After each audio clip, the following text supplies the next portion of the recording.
Thank you, Selena. يعرل.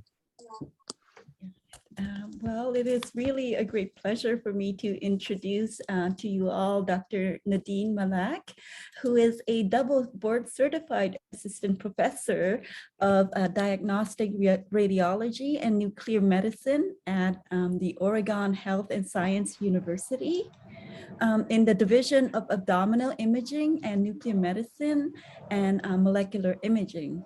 So she's the clinical director of the PET MRI program at OHSU, and her clinical research interests focus on molecular and hybrid imaging, particularly for neuroendocrine tumors, for pheochromocytoma, for paraganglioma, and for prostate cancers. So as you all know, these cancers, it's been revolutionary with the imaging technology and how it has changed the clinical practice and all that. So we're actually super excited to have Dr. Mallak here today to give this talk.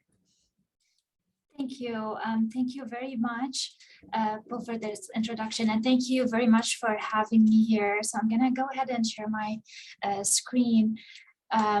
So I wanted to talk today about the role of imaging for neuroendocrine tumors. So imaging is critical for neuroendocrine tumor in the management of this disease. There have been a lot of advancements recently, especially on the molecular imaging end, but I feel like it is still one part of the puzzle that's a little bit either poorly understood or especially with patients, there is no direct relationship between the radiologist and the patient most of the time. And so the relationship is mostly between the radiologist and the clinician. But I feel like it's important to talk about imaging a little bit and explain it to non-clinicians and to non-radiologists and talk about the role of the imaging and the different imaging modalities for this disease. I'm gonna try to avoid the radiology jargons and just like simplify the concepts initially a little bit. If there are any questions or if you think that I'm using too much jargon, please feel free to interrupt me and I'll explain. So I have no disclosures related to this talk. This is the outline of my talk. So I'm gonna talk about the anatomic imaging, CT and MRI, and the functional imaging, and predominantly DOTA-TATE and FDG PET. So first of all, like the concept of anatomic versus functional imaging.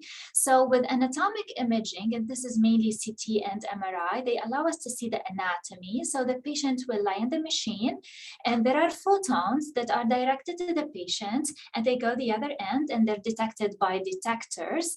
And this allows us to see the anatomy. So this is the CT, for example, which shows us these lesions in the liver. So MRI is very similar concept, but we use magnetic field instead of photons and X-rays. MRI allows us to see a little bit of function as well, but mainly the use is to see the anatomy. Now, the functional imaging on the other end is what we do with nuclear imaging and molecular imaging, and we use radiopharmaceuticals for that. So this is a biologically active molecule that we label with a radioisotope. So it's a little bit of radioactivity, of course, like within the safe limits for the patient. We inject this IV, and the active molecule is going to go and target areas in the body. It's different based on which molecule we're using. So for neuroendocrine tumors, we're using now DOTA-TATE PET that I'm sure most of the people on this call have heard of. And so it targets somatostatin receptors on the surface of neuroendocrine tumors. So basically once we injected IV, it's gonna go to where the areas that express somatostatin receptors are throughout the body. Or FDG PET, which is the most widely used in oncology imaging today, is also one of the types of this physiologic imaging. So that's what we get with anatomic imaging, and that's what we get with molecular or physiologic imaging. We get imaging of the entire body, and it shows us where the site of tumor is throughout the body. So it's a functional imaging in contrast to anatomic imaging. And the combination of both of these types is going to allow us to have more comprehensive understanding of the disease we're dealing with. So to start with the anatomy, so neuroendocrine tumors are often incidentally discovered, and most commonly this is on CT. So a lot of patients who have this disease usually present either with vague symptoms, like vague abdominal pain, or feeling tired, or feeling very non-specific symptoms. And so they get CTs usually just like fishing for a reason, or sometimes they get CTs for reasons unrelated to neuroendocrine tumor, and we discover these neuroendocrine tumors incidentally. So this is one typical neuroendocrine tumor of the small bowel. So this is relatively large. So we see this mesenteric mass right here. So this is the bowel all around, and there is contrast that we see in the small bowel. And we have a mesenteric mass, and this is a classic desmoplastic reaction. So you see like these speculations coming out of the mass. So that's what we call desmoplastic reaction. And this is the fibrosis that neuroendocrine tumors cause. So the primary lesion is typically very small in the small bowel, and this is metastasis in the mesentery. And this fibrotic reaction is usually what's responsible for small bowel obstructions that patients with neuroendocrine tumors present with. So when we see this, this is very obvious. This is a classic appearance of neuroendocrine tumor of the small bowel. Sometimes, though, it's not that evident, and these tumors can be easily missed by CT for long times before they're actually detected. And I'm going to show you why.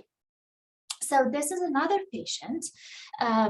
So if you're looking at the CT, it might be very difficult to actually spot the abnormality here because it looks very similar to the small bowel all around. So this is a small bowel here, small bowel here. Now there is this lesion that is really difficult to spot. Now, if the contrast agent is given and we're imaging on the arterial phase, so when we do CT or MRI, we could image on multiple phases after we give the IV contrast. So we could image soon enough, we give the IV contrast on the arterial phase where the arteries are mostly showing up, and then later on the portal venous phase. So typically we image portal venous phase, but for neuroendocrine tumors, they enhance mostly early on, and so we see them better on the arterial phase. So on this imaging that's done usually with portal venous phase is very difficult to spot the abnormality, but when we image on the arterial phase, it's much easier to see.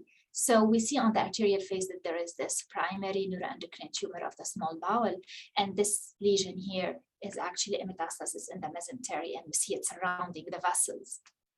So this is earlier imaging timing. We see how the vessels are much brighter, so compared to this here.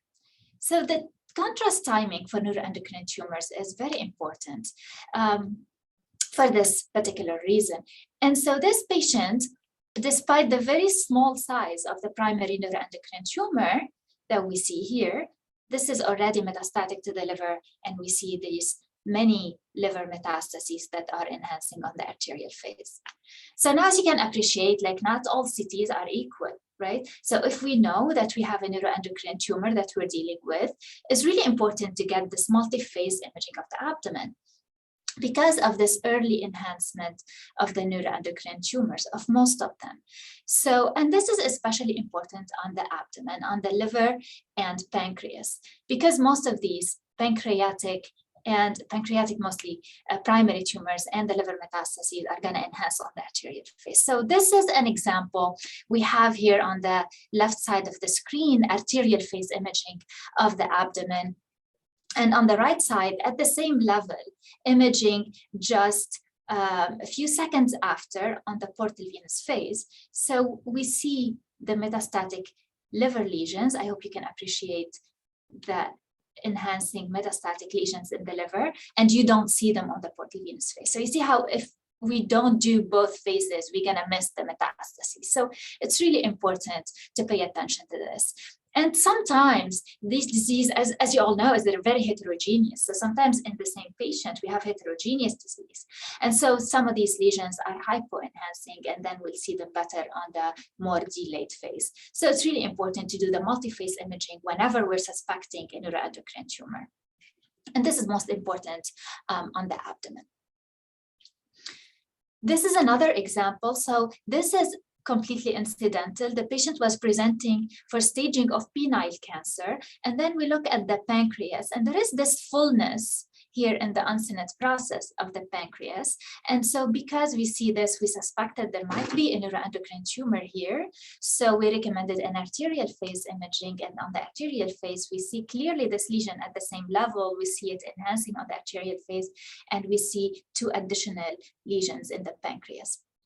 So that's the importance of multi-phase imaging that whenever I talk about these tumors, I like to reiterate that just so everyone is aware of the importance of this. Now, MRI in contrast to CT is the gold standard, is considered the gold standard modality for liver, for pancreas, and for the bone marrow. And it is often a problem-solving modality or a very helpful modality to follow up patients with predominantly liver lesions. So with MRI, it's a much longer study. So CT gets done within seconds. MRI is usually like 30 minutes to an hour exam, depending on the protocols. And there are multiple sequences that we can get with MRI. And every sequence shows us one aspect of the soft tissue characteristics. So on this is one typical appearance of neuroendocrine tumors. So T2 weighted images, T1 weighted images, but the most important ones are the post-contrast. So we see the lesion enhancing on the arterial phase. So this one fades out on the delayed phase. And diffusion weighted images is one very particular and helpful sequence, particularly for MRI. So diffusion is basically when we have tumor, and the higher the grade of the tumor is, the more we're going to have a restricted motion of the water molecule within the lesion. And so this restriction of motion of the water molecules is what we call diffusion restriction. And so when we have diffusion restriction, we have bright signal on MRI on this particular sequence. So this is very helpful to spot metastases. And it's one of the most helpful sequences on MRI for liver. Now, as we are all aware that of the new classification of the WHO for neuroendocrine tumors, we have the grade 1, grade 2, and grade 3 well-differentiated. I'm sorry, there's a typo here. So this is well-differentiated neuroendocrine tumor grade 3. So those have a Ki-67 index more than 20, but most commonly less than 50 or 55%. And the neuroendocrine carcinomas are basically considered a different subtype of grade 3 tumors that's much higher grade. So this is the new stratification of these grade 3 lesions into well-differentiated NET and into the poorly differentiated neuroendocrine carcinomas, which are thought to be a different disease process, like the small and large cell neuroendocrine carcinomas. So the well-differentiated NETs grade 3 are along the same spectrum of grade 1 and grade 2, but they're higher grade than that. So can our imaging actually tell what grade the tumor is? So there are certain features on CT and MRI that can help us predict. So they're not really very specific or very accurate, but they can help us predict. So if we have certain features, we're more worried that it might be a higher grade tumor. So first, the most differentiated tumors, the grade 1 and lower grade 2, they're usually smaller in size. They enhance more on the arterial phase, and they do not show a lot of diffusion restriction. So the water molecules are not restricted enough in these tumors. However, on the other end, so this is an example of this on the top row. On the other end, this is a grade 3 tumor. And we see that it's not enhancing a lot on the arterial phase, and there's a lot of restriction of diffusion restriction on the diffusion weighted images. So those are some of the features that can help us predict that. The presence of metastatic disease does not actually tell us if this is a low or high grade tumor. So grade 1 and grade 2 can be widely metastatic as well. So that's not a helpful criterion. Now, some other features on MRI is the T2 non-bright lesions are usually associated with higher grade. There's a lot of vascular involvement, and if we have heterogeneous arterial enhancement. So this is a paper where they looked at the risk of recurrence of primary non-metastatic pancreatic neuroendocrine tumors after they have been resected, and they found that the tumors that are hypo-enhancing, so if they're not enhancing as much on the arterial phase. The larger tumors, more than 2 centimeters, and tumors that show a lot of diffusion restriction are the tumor at higher risk of recurrence. So there are these features that usually make us more concerned when we see them on imaging that we're dealing with a high-grade tumor. So this is an example of a pancreatic neuroendocrine tumor. This was discovered because the patient presented with a bleed, a GI bleed. So blood per rectum. So the patient presented with this bleeding from the GI tract, and the CT that was done, it was done multi-phase on the abdomen, and there is this very large tumor in the tail of the pancreas. So the tumor involves the vessel here. So this is the portal vein, and the tumor goes into the portal vein and it obstructs the splenic vein, and there are a lot of collaterals that go into the stomach wall, so that's why the patient was bleeding. And we see metastasis in the liver. Now, on the more delayed phase, we see the tumor washing out a little bit. So you see how it's extending into the vessel, and we don't see the metastasis on the delayed phase here. So this highlights the importance of also doing these multi-phase images for neuroendocrine tumors. Now, one last tool on anatomic imaging that I want to highlight is the hepatobiliary specific contrast agent. In the US, it's called Eovist. I believe it's called Primovist in Europe. And this is very helpful. It is the most sensitive tool for liver metastases, and it allows us to actually get really reproducible measurements over time of these tumors. So the idea behind hepatobiliary specific contrast agents is that once you give the contrast in the blood vessels, like first it behaves like a regular contrast, but on the delayed phases, so once we reach 15 and 20 minutes after injection, this contrast is going to be retained in liver. So everything that's normal liver cell is going to retain this contrast, and everything that's not liver cell is gonna clear out. So metastatic lesions are gonna look like dark dots in the liver on this contrast, on this post-contrast phase. So this delayed phase is considered the most sensitive and the most accurate modality to image these liver metastases. So you see on the arterial phase, although we see the lesion well, the borders of the lesion, like sometimes we have arterial blush or vascular blush around the lesion. So it looks a little bit larger. So on the delayed phase, this allows us to actually measure it accurately. So here we see how we see the lesions much, like the border is much sharper, and we have a more accurate imaging, more accurate reproducible measurements of these lesions. So this is at the first scan that the patient presented with, and then 6 months after, the disease progressed a little bit and the lesions are a little larger. Also, we can see the very small lesions on this MRI sequence, which can be very helpful, especially if the patient is going for a curative surgery. So if the goal is to actually cure the patient from surgery, this is really helpful before the surgery, so we can detect even the smallest lesions so they can be resected. Now I'm going to start with the functional imaging. So now we talked about the CT and MRI and how they allow us to see the anatomy, and we have like these different modalities, like first the contrast timing, which is very important for neuroendocrine tumors, and also some tools on MRI that we could use, like the diffusion weighted imaging and the hepatospecific contrast agents to accurately evaluate the liver. Now with the functional imaging, that's very helpful for metastatic disease across the body. So for neuroendocrine tumors, the agent that we've been using for decades was octreoscan. And the agent that now replaced octreoscan is dotatate PET-CT. So the concept is really the same, that we have the octreotide, this peptide, that's going to go and attach to somatostatin receptors on the cell surface. So the target is the somatostatin receptors, and then this peptide is going to come and attach to it. Now for us, in order for us to be able to see this peptide and where it's going, where it's distributing in the body, we label it with this radioisotope, this like the small radioactive isotope.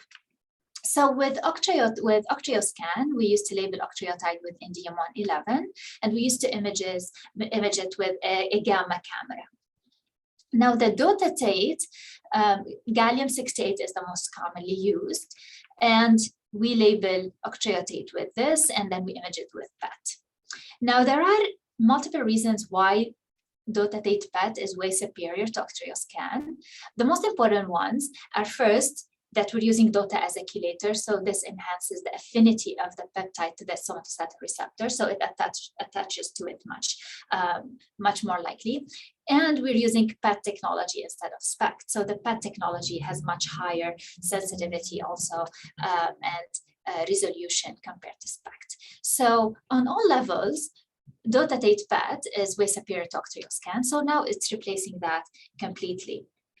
Now, this is the physiologic distribution of the tracer. So once we do dotatate PET, that's typical normal scan.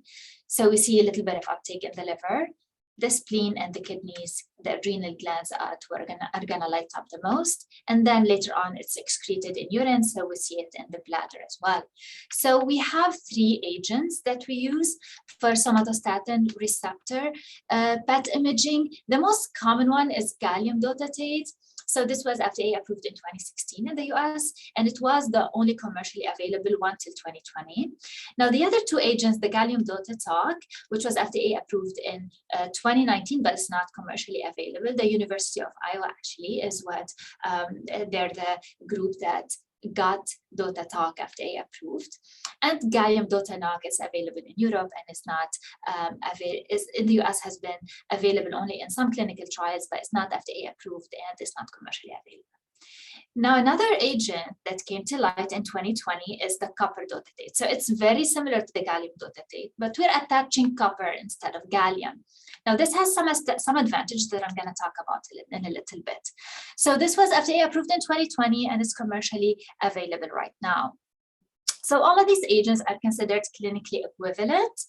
From an imaging perspective, what's relevant to radiologists or nuclear medicine physicians who are going to be using these agents, that if we're using copper dotatate instead of gallium dotatate, we have to adjust our imaging protocol for that. So I'm not going to go into the technicalities of the protocols, but it's important for radiologists to be aware that the protocol has to be adjusted for copper to actually get really good images with this agent. So this is an example of that highlights how superior dotatate PET is compared to Octreoscan. So this is from a few years ago, where a patient had an Octreoscan done, and the patient has a history of resected small bowel neuroendocrine tumor. So planar images with Octreoscan show liver metastases, and there are probably there's probably a little bit of abnormal uptake in the mesentery here. But then when we do SPECT CT, we see much clearly the liver lesions and the peritoneal disease. Now on PET, however, we see much more disease, and we see much more uptake in the disease, which looks on CT the same, but the uptake is much more intense with dotatate, and we see this bone metastasis that we did not see with Octreoscan. So dotatate completely replaced Octreoscan because it's a much superior agent. Now I'm gonna just show a comparison between the gallium and the copper dotatate. So the main advantage for copper compared to gallium is the half-life. So these are radioactive isotopes. So if you wait over time, they're gonna decay. So gallium has a short half-life of 6 to 8 minutes. So after 6 to 8 minutes, the dose drops to half. So let's say the patient is a little bit delayed for their appointment, then the dose might not be enough to image. Or if we have a facility that's a little more remote from a radiopharmacy, then this tracer cannot be actually transported to longer distances.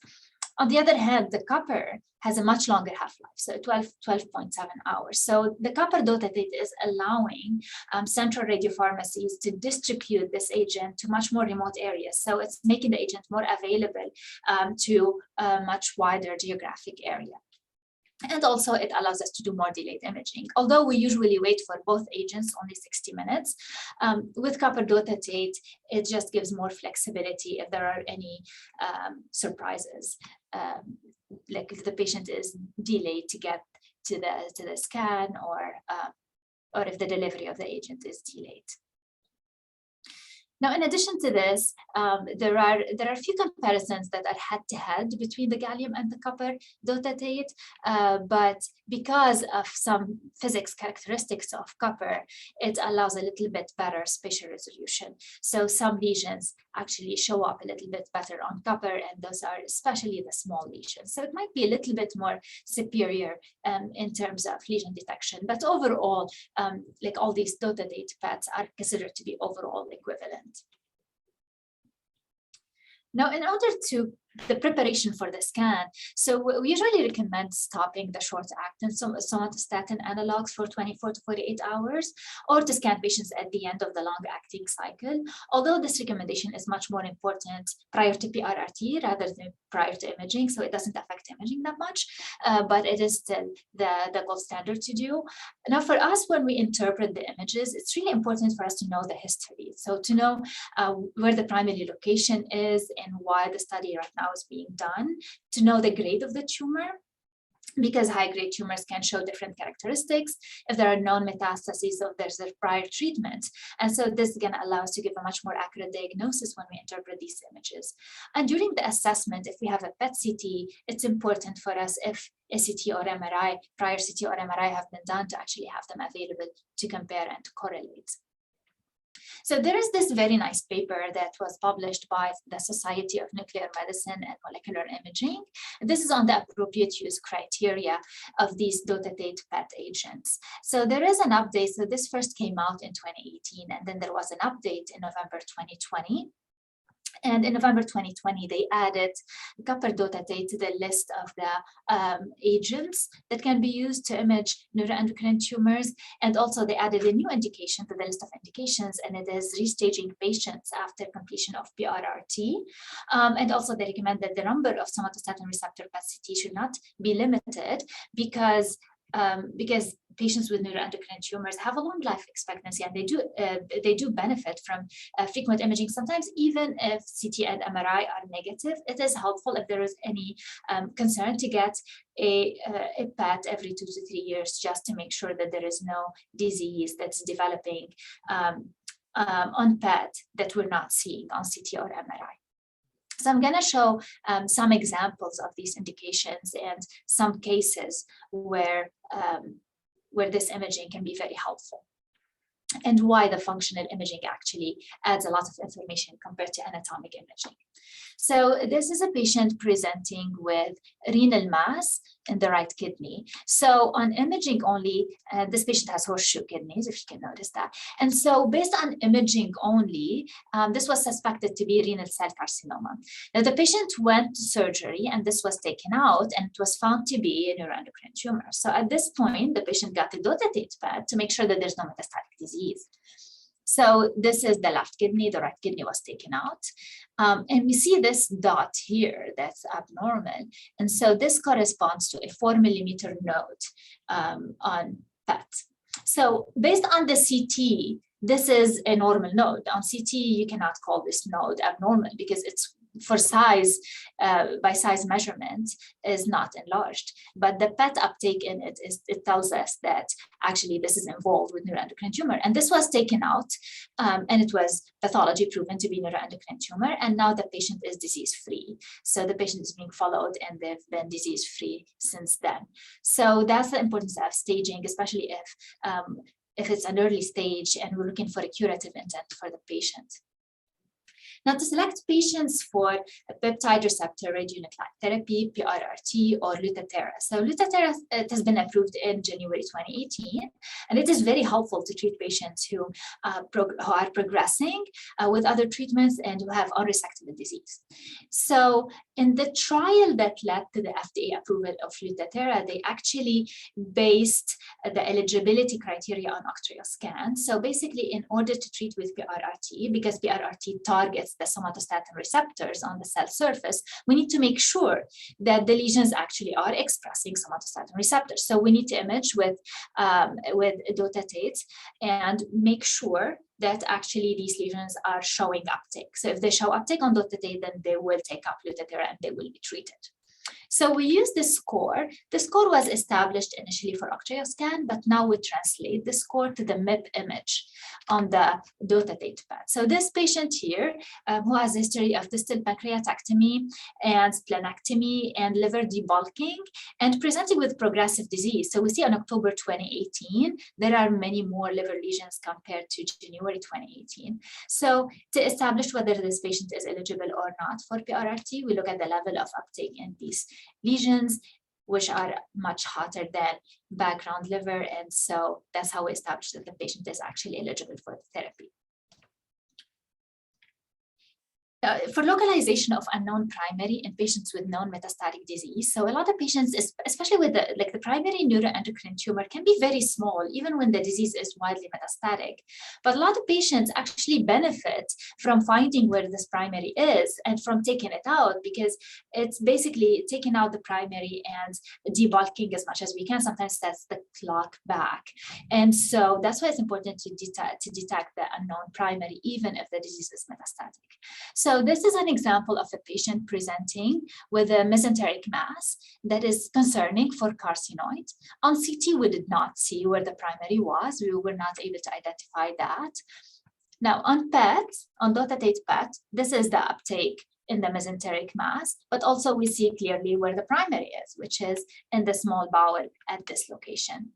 So this patient went to surgery and those were taken out. So about like 20% of patients with metastatic neuroendocrine tumors on CT and MRI still remain with unclear primary. And in about at least like 38% of patients, we find the primary lesion on DOTA-TATE PET. Sometimes we can have more than one primary site, and that's especially in the small bowel. So it's not infrequent.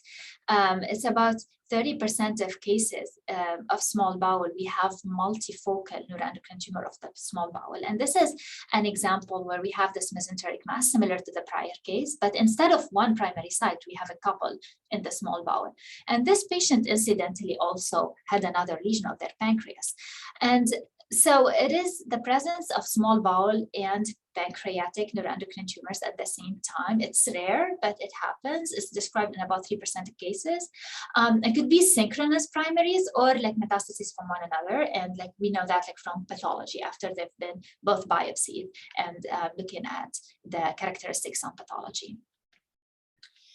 Now, because sometimes the lesions are completely occult on CT and we see them on PET, and this is most commonly like for lymph nodes, like the case that I showed earlier, and for bones. So for bone disease, a lot of times, like you see in this patient, so this patient has metastatic well-differentiated NET, and the liver disease, we were able to see that on CT, but look at the osseous metastasis. So there are a lot of metastatic disease in the bones, and it's widespread here. And if you look on CT, you don't see any abnormality on CT, but on PET, it's clear that there is metastatic disease. We see it clearly on PET. So in cases like this, first before surgery, it's very important to do the scan to see where the metastatic disease is and how much of the disease can we take out. And also to monitor these cases, because as you can see in this patient, just monitoring with CT is not going to be helpful because a lot of the disease, we don't see it by CT. So PET here is going to be helpful to monitor these patients. This is another case. So this patient is presenting with PIPoma, and the disease is mostly in the bone. And so we were able, so this is the primary in the pancreas. And so we were able to see some of the bone disease on the CT. So we knew that there's metastasis on the CT, but once we did the PET, we saw many more lesions in the bones. So that's why it's important, like if the patient is presenting and they're having a PET CT for the first time, so if we see new lesions that we're not aware of, basically it's important not to call it new because we don't know how long it has been there before. It might have been there before and we're not aware of it because the patient didn't have a PET previously. So sometimes patients, after they've been treated, they present with clinical or lab progression, and we don't see any progression clearly on CT or MRI, and those patients would benefit from PET, just like this patient here who has a history of typical bronchial carcinoid that has been resected with increase in biological markers. So this patient had a negative CT of the chest, abdomen, and pelvis. So this is a gallium dot-talk PET CT from the University of Iowa, and we see these two foci here. So the first one in the chest, it's a metastatic node, and it's also a small node that on CT is not enlarged. It's not pathologic by CT criteria, but it's clearly metastatic on PET. And then there's a lesion in the bone in the left hip. And this lesion was confirmed with MRI as well. Now, staging after completion of PRRT, this is a little bit tricky because this is an indication that we're seeing more and more with the more widely used of PRRT. And so the criteria to call progression or response on PET, we cannot only rely on how much uptake there is in the lesion. So we need to rely on the size on CT and to rely on whether the lesion has disappeared or if there are new lesions on PET. So this is an example of a patient pre-therapy. They got gallium dotatate, post-therapy they got copper dotatate, but we can tell that there is response here because there are several lesions that have disappeared almost on the subsequent scan. So this indicates that there has been partial response in this case. So it is important not to rely on the SUV or just the level of uptake in the lesion because it can be variable and it does not correlate with the response. It is important to look at if there is the size of the lesion on CT or MRI and to look at whether there are any lesions that have disappeared or if there are new lesions on PET to call response or progression. Now, the last section of my talk, I want to talk a little bit about the role of FDG PET. So FDG PET is what we use in most oncologic indications. But for neuroendocrine tumor, we did not use it much because it has a low sensitivity. So a lot of these tumors, well-differentiated neuroendocrine tumors, do not show up much on FDG PET. Only about 57% of them do. So a large proportion of them do not. But however, when we have a high-grade tumor, so Ki-67 more than 15%, then the accuracy goes up significantly on the FDG PET. And there are lots of recent papers that show that actually there's a correlation between the degree of uptake on FDG PET and the grade of the tumor. So the higher the grade of the tumor, the more uptake we're going to see on FDG PET. And on the other end, the dotatate PET is the uptake on dotatate PET is going to go down.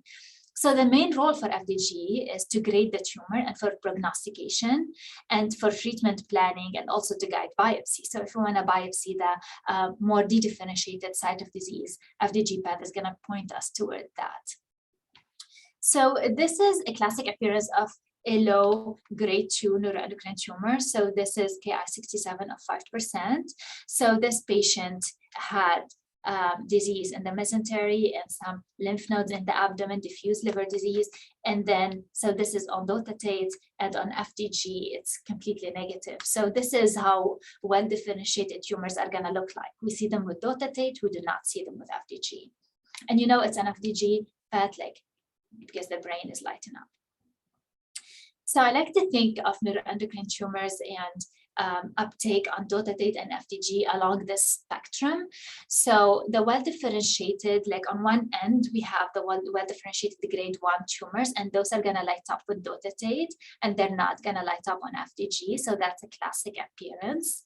And on the other hand, we have the high-grade carcinomas. Those are gonna be completely dotatate negative and are gonna light up on FDG, like this tumor here, for example, which is a high-grade lung neuroendocrine carcinomas.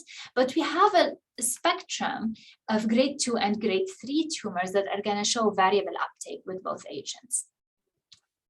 So this is an example of that. So this is a patient with metastatic grade 3 neuroendocrine tumor of the pancreatic head. So Ki-67 of 50%. And this disease shows up on the dotatate PET, but on the FDG PET, some of the lesions do show up as well. So the lesions that we see only on the dotatate and not on FDG usually are the lower grade lesions, and the higher grade lesions are going to show up on FDG as well.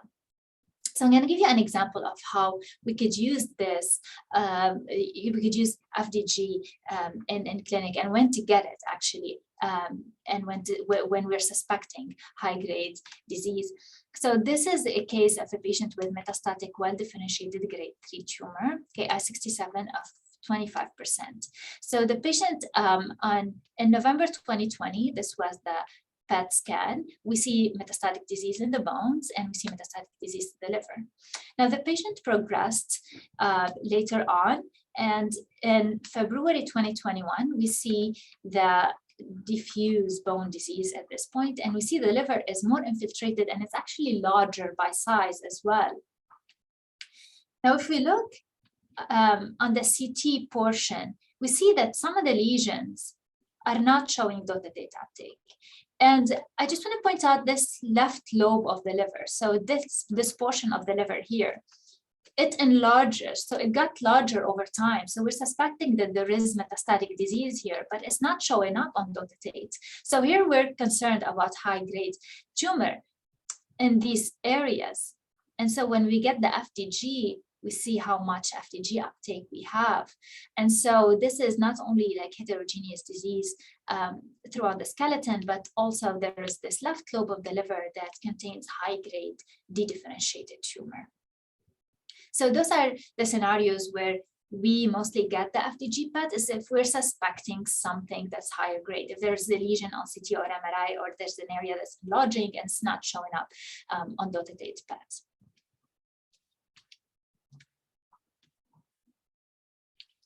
So this is how much, this is the discrepancy that would make you think that there is this high-grade disease in the liver. Now, 49% of patients, even with grade 1 and grade 2 tumors, some of them can show FDG uptake. And this FDG uptake in even in low-grade disease is usually indicative of worse prognosis. So in this paper, in patients who have been treated with PRRT, patients with negative FDG PET had much better outcome than patients with positive FDG PET. So the 5-year overall survival was 79% for patients with negative PET, FDG PET, and 35% for patients with positive FDG PET. And the progression-free survival also was higher in patients with negative FDG PET. So this uptake on PET, on FDG PET, has been shown to be a very strong and independent prognostic factor. That's even more prognostic than the Ki-67 index or the WHO grade. And this could be because, first, because the tumor might change over time, it might get more dedifferentiated over time, but also we might have sampling error. So when we sample a certain area of the tumor, we're sampling a certain, this small area, but we're not sampling the entire tumor. So usually imaging with these agents just give us a more comprehensive understanding of the distribution of the disease throughout the body. So with this, I come to the end of my talk. So just to reiterate the importance of triple phase imaging, if we're doing the need for multi-phase, if we're doing CT or MRI and we're suspecting neuroendocrine tumor, and MRI with hepatobiliary specific agent that's most sensitive and reproducible modality for liver metastases. So if we really need an accurate evaluation of the liver, this is going to be very helpful for us. Dotatate PET now is the gold standard to image well-differentiated neuroendocrine tumors, and FDG is actually complementary to dotatate, especially if we're suspecting aggressive and worse prognosis disease. So thank you very much.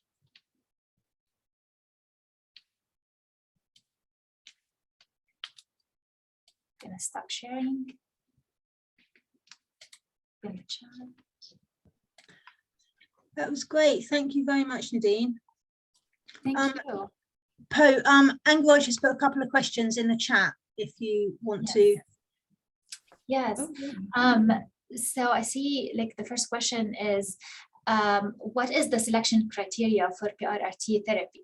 Yeah, so usually the selection criteria for PRRT, right now we keep it as if the patient is progressing under other systemic therapies. So we look at progression and if it's non-resectable disease, and if there is, the uptake has to be higher than liver in the neuroendocrine tumor. And so that's from an imaging perspective. So we look at the PET and we need to see the tumor more intense than the liver. And there are some other parameters that we look at as well. And this is basically the renal function, liver function, and the bone marrow function. So we need to make sure that the patient actually can tolerate this radioactivity that we're going to be giving with the treatment. The second question, with this type of heterogeneity in grade 1 and grade 2, how the decision is being made for treatment. Yeah, so usually even patients do benefit from PRRT in grade 1 and grade 2, even if they do have FDG uptake. However, patients with FDG uptake are going to have less of a response than patients who do not. And so right now, there is no clear recommendation on when to get the FDG PET along with the dotatate PET. So there's no clear recommendation on that. But there are papers coming out that are showing that it can be helpful to actually image with both agents. So how we use it now clinically, we do the dotatate PET. And if the tumor is showing uptake more than liver, then we just go ahead and treat, even if we don't do an FDG PET. And the patient will benefit from that. Now, when we're concerned is if there are lesions that are not showing up on dotatate, and we see them on CT and not showing up on dotatate, and then we recommend getting the FDG PET to actually better understand. And in that case, if there are lesions that we're seeing on FDG and not seeing on dotatate, then it's a discussion. And we have a multidisciplinary neuroendocrine tumor board where we discuss, especially these complicated patients. We discuss most of our patients that we treat with PRRT, but especially these complicated patients with the surgeon, with the endocrinologist, with our oncologist, and we see what are the options to try and do like the best thing for the patient. Did I answer the question? Yes, thank you. Okay, thanks. Okay, so I have a question. I had a gallium-68 dotatate and scheduled for an FDG PET tomorrow. Now I'm more informed what to look for the, yes, yes. So, yeah, so a lot of times they give us, and this is something that we struggle with, and we struggle with insurance companies, especially in the US. Like, I hope it's better in the UK. In the US, we struggle with insurance companies when the patient just had the dotatate PET, and we need an FDG PET because we're concerned about a higher grade tumor, and we want a better evaluation, more comprehensive evaluation of the disease, and then like we get the response that the patient just had a PET, like we can't approve another one. Like, it's not the same. Like, not all PETs are equal. That they don't show us the same information, but it's like an appeal back and forth with the insurance in Canada. So hopefully it's going to be better in Canada. Yeah. So that's something that here we struggle with a little bit. We're still able to get it approved in the US, but it's a struggle with the insurance companies back and forth to convince them to approve the scans. Yeah, JD has a question. Do you want to unmute? Yes, thank you so much. Thank you so much, Dr. Mallak. That was a fantastic talk, and it was so clear. I even learned so much today. I appreciate for that. So I think one of the questions was, I think you were answering about the question, how do you because I seen a few of those patients in my clinic, and at the NIH, we can do the scans, we can do FDG, we can do dotatate scan, but sometimes on the outside, when I talk to doctors, they have a lot of difficulties getting, FDG approved once the dotatate scan was done. And how do we go, how we can help in that situation. But the second question I have in the same line is that when do you decide about giving Lutathera treatment when we have lesions that are positive on dotatate scans and lesions that are negative? My approach so far has been, because I have quite a few patients here that I have seen, is that we see lesions negative on the dotted scans, I usually like to biopsy just to understand more about the biology of the tumor. But then I usually like to ablate those lesions, so do some local intervention, especially if it's in the liver on the other side, to then make them eligible for Lutathera treatment. But I don't know what is your approach in those situations when we see difference, that we have some positive and dotted, some negative, and how do you make the difference, or your criteria to decide about giving Lutathera treatment?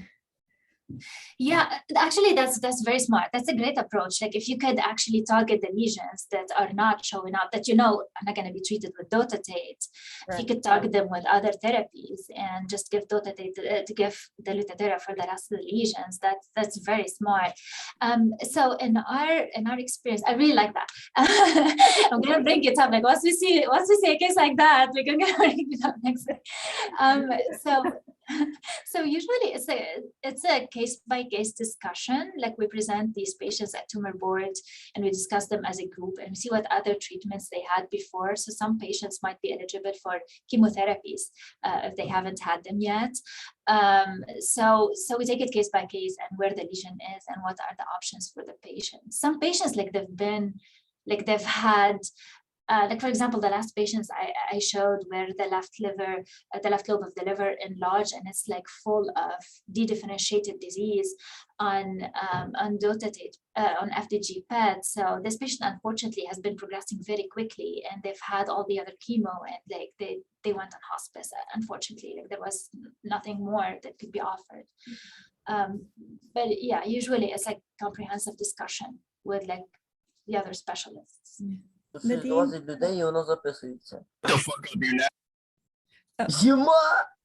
Okay, maybe I think someone's crashing in our discussion. Does anybody have a question? Yes, Okay, please. Yes, please. can we kick them out? Okay. Yeah, sorry for that. Nadine, I just want to have a follow-up question because it's a related question to JD's comments. It's regarding, so do you often see, because of the tumor heterogeneity, and that's why I think that's why we see SSTR2 positive and SSTR2 negative, do you see sometimes the Lutathera working as a bystander effect, like let's say like a neighboring region, the SSTR2 positive, and the radioactivity could also destroy the neighboring cancer cells? Do you sometimes see that? I have a question. Wait, I don't know how to pronounce your name. Is it Poir? Yes. I'm so sorry. Poir? All right. Thank you. I'm sorry, I couldn't hear the question. Like there was a lot of noise in the background that I couldn't hear the question. Yeah, I'm sorry. Yeah, my question. If two won't see it, join. Okay, this is hard. The question is, do you see bystander effect of the PRRT on cells that don't have SSTR2 or don't stain positive for SSTR2? Yeah. So that's theoretically, yes. So it's really difficult, like in clinical practice, to know exactly like how much of this you could see. But that's like one advantage of using the beta minus particles is that if there are like neighboring cells that are not expressing somatostatin receptors, they can be targeted like from radiation coming from the other cells. So that's like one advantage of the beta minus radiation that we give with lutetium or yttrium, like compared to alpha emitters. So that's that's the theoretically, yes. Like in clinical use, it's difficult to evaluate how much of that effect you have, but yeah, we expect that some of the benefits from the treatments come from that too. Okay. Well, Jane has been having her hand up for a while. Jane, would you like to ask your question? Hello, Nadine, from the UK. I was racing through the door, getting back from London. It's a 4-hour journey. I had my PRRT yesterday. Nice. And had to be back for 6 o'clock. That's why I was coming through the door, coat on here. So I did not want to miss your talk tonight. That's how important it was. I've had a plethora of scans. I've 20 months I've been diagnosed. Sandostatin, tried all the chemotherapy, it didn't work. Captem, none of it worked. I had major surgery for a bowel removal, blockage in the bowel. That was taken away. They took the tumor in my small intestine at the same time. They happened to find it whilst taking out the blockage, which was great. From then, I've now been referred down to the Royal Free Hospital in London. And yesterday was my second treatment of PRRT. Nice. With a scan at the end. Yes. So, very fresh. One thing that puzzles me is that when they say I've got 85% tumor burden in my liver, when I sit with my oncologist, I am not trained to know. She shows me the grey imaging, but it looks to me, you know, when people show you baby pictures and I can't see the baby in the picture, you know, she's showing me this, and I do the you know, the nodding of the head, and I cannot see what she sees. And I want to know, in a flat screen image, how do you see in the liver that you can see 85% tumor burden when all I can see is a grey flat thing with dots on it? I could go back and show you one of the